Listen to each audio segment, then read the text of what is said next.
Hi, thanks for showing up.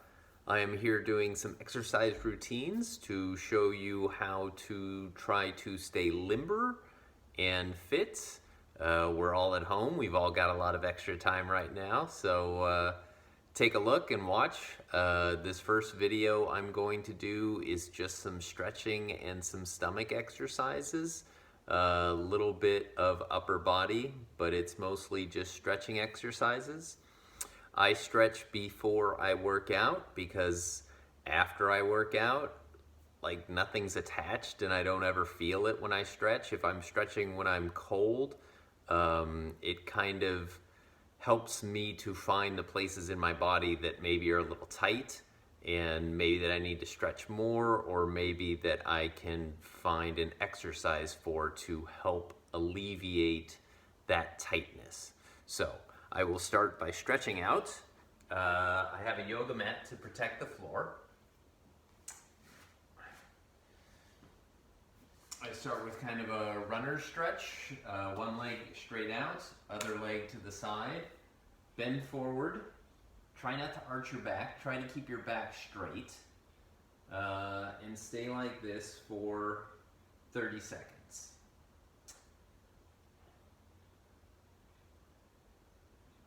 And you want to do exercises and stretches that help you and do not hurt you. When you stretch and you feel the muscles pull, that's no big deal.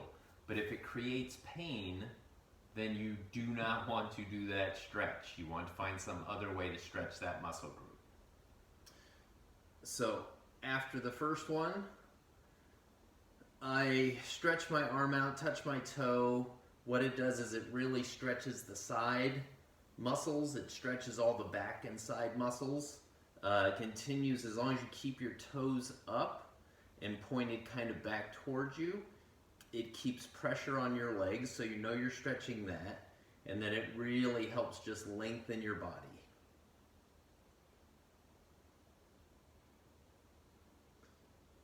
After that, I lay down, move my other leg in,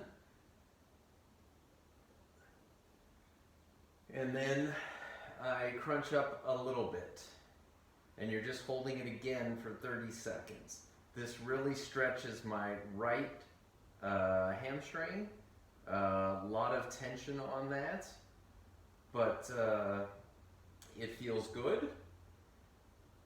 You know that it's working. Obviously, my leg's touching the ground. Not everybody's is going to be able to touch the ground. After 30 seconds there, you turn your torso.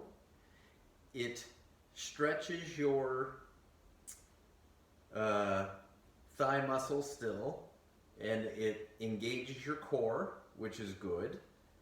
You can feel it kind of working, kind of tugging. It also helps to stretch your back muscles, your upper back, because you're coming to the side.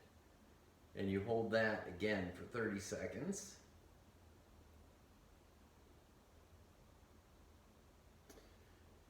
And then you lay down, put the leg out, switch and do the other side.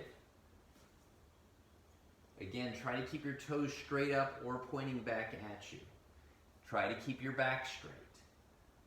Keeping your back straight puts less strain on your lower back. And that's really important. You do not want to hurt your back doing any of these exercises. Anything that hurts your back, especially the skeletal part of your body, you shouldn't be feeling that at all. What you're trying to do is just engage the muscles as you go, to stretch them. And again, you're looking for places that are tight. After 30 seconds, again, you're stretching, keeping your toes up, touching your toes, pressing out if you can. Try to relax your head and neck.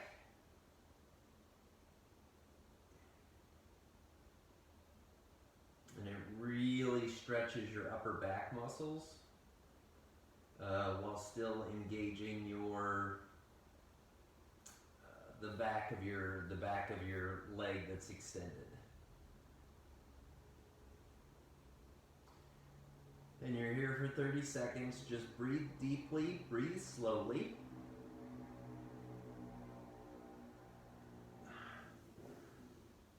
When you're done, bring your knee in a little bit, keep your leg extended, lay down, come up in a crunch. Again, you feel the pull in the front of your thigh, and not down by your knee, but it's really the large muscle on your leg.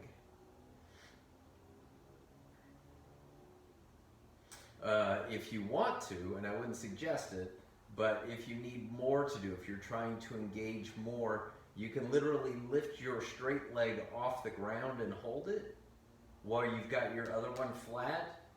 Then you're really engaging a lot more of your core muscles.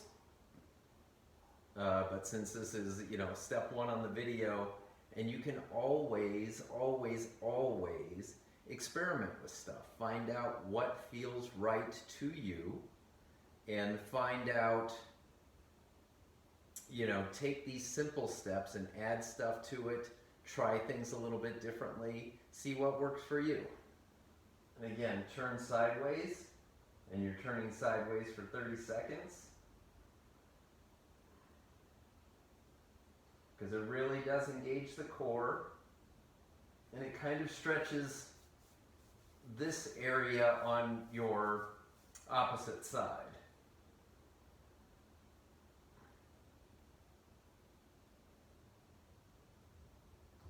And one of your sides might be better or worse than the other side. You can put your leg down farther, you can hold it longer, you can do whatever. Okay, that's 30 seconds. Stretch long. Okay. So now pull your legs up into a butterfly. Bring your feet in as close as you can to your groin area. You'll feel the stretch in the inside of your groin. Sit up as straight as possible on your sitting bones. This is from yoga. You want to sit as straight up and down as you can. And you want to hold it again for 30 seconds. You just try to breathe deeply, slowly. This is very good for your groin, but it also kind of engages both your core and your back muscle, because you're trying to sit up just as straight as possible and kind of pull your whole body up through your spine, through the top of your head. You just want to be as long as possible because it engages as many muscles as possible. And after 30 seconds, lean forward. Some people are going to be able to go lower than other people. Again, you're going to want to hold it for 30 seconds. This is really good. It stretches out your shoulders. You can actually feel it all the way down in your butt. You can feel it on the muscles on the side as you go. It's not as tough on the groin when you do this, but it really stretches your upper body and your back and really engages everything. And you want to breathe, and you want to do it for 30 seconds.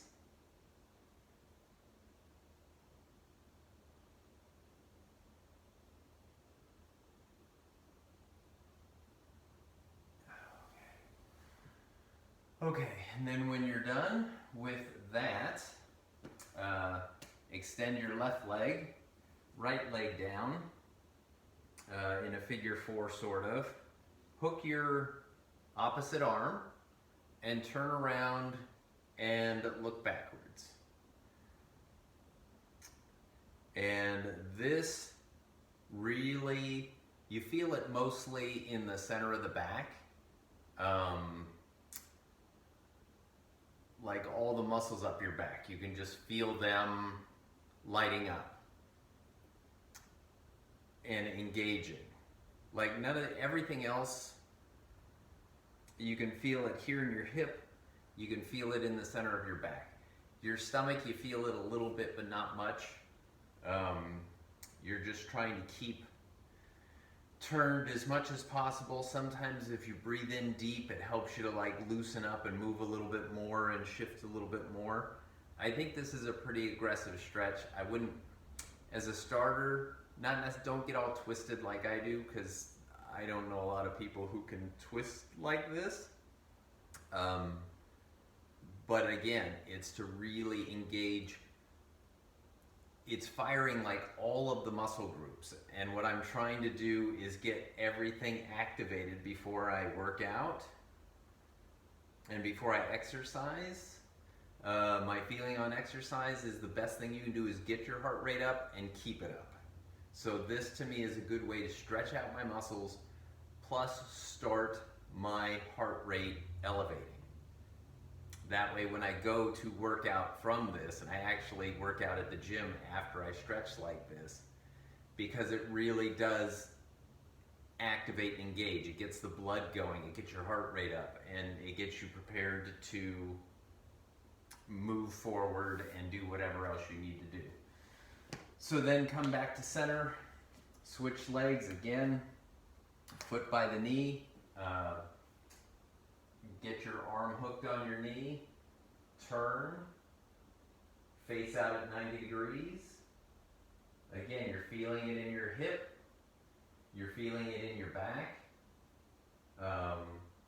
You're trying not to feel it anyplace else. Like my legs, there's nothing really going on with my legs. There's no stretching going on. You don't really feel, especially the flat leg, it's not engaged whatsoever. After 30 seconds, I bend deeper. Again, this isn't for everybody. It's just what I do. Because I really want to engage, again, all my muscles. Want to engage my core, want to engage my back. Want to get everything started so that when I exercise, my heart rate is up and I am ready to go.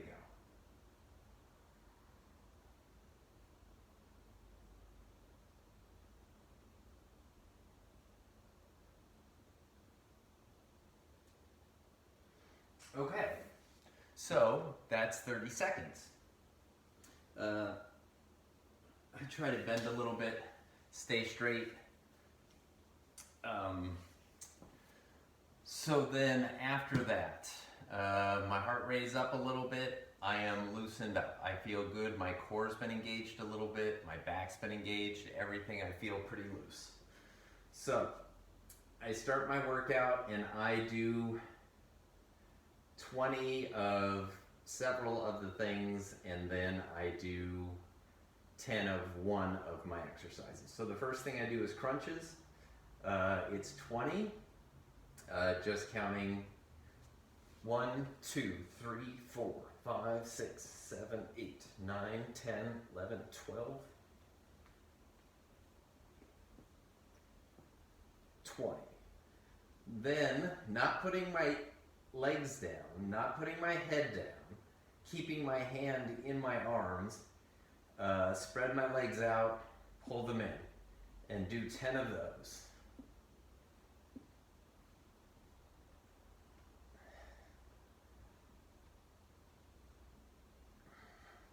And it works because you're doing it like a plank. You're holding your whole system up and it really engages your core. Then from there, bring your legs in and just bicycle. Again, it doesn't put a lot of strain on your low back, which is the reason why I'm doing these.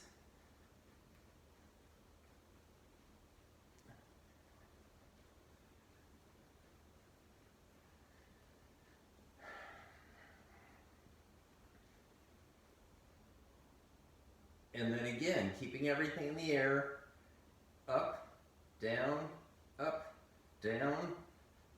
3, 4, 5, 6, 7, 8, 9, 10.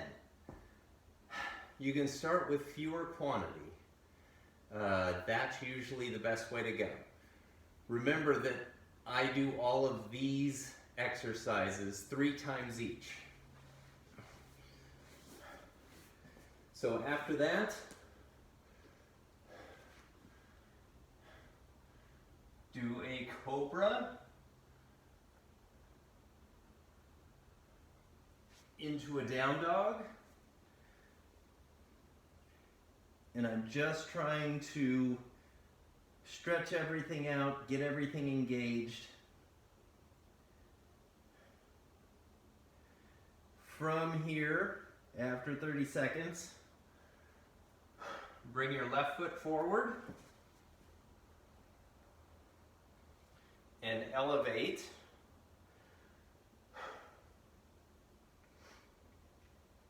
In this situation, you're already breathing, you can feel yourself, you can feel the blood going, you can feel the energy moving through your body. You're staying here for 30 seconds.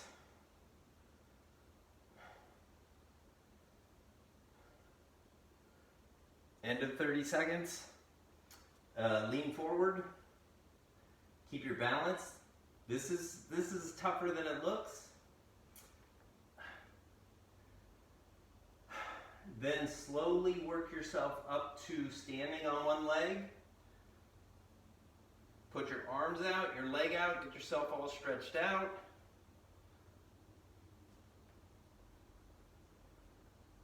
Come back to standing. From standing, put your other leg back. And a lot of this stuff is balance-based. And when you're trying to do balance, it depends on your core. It steers you. By using it, you're engaging it all the time, although you're not engaging it with physical activity. You're asking it more to control your body and to steer you where you need to go, but it is engaging your core. On this exercise, you do not want your knee to be ahead of your ankle. The closest it could be is 90 degrees to your ankle. So when you're done after 30 seconds, this one you feel both down here and back here.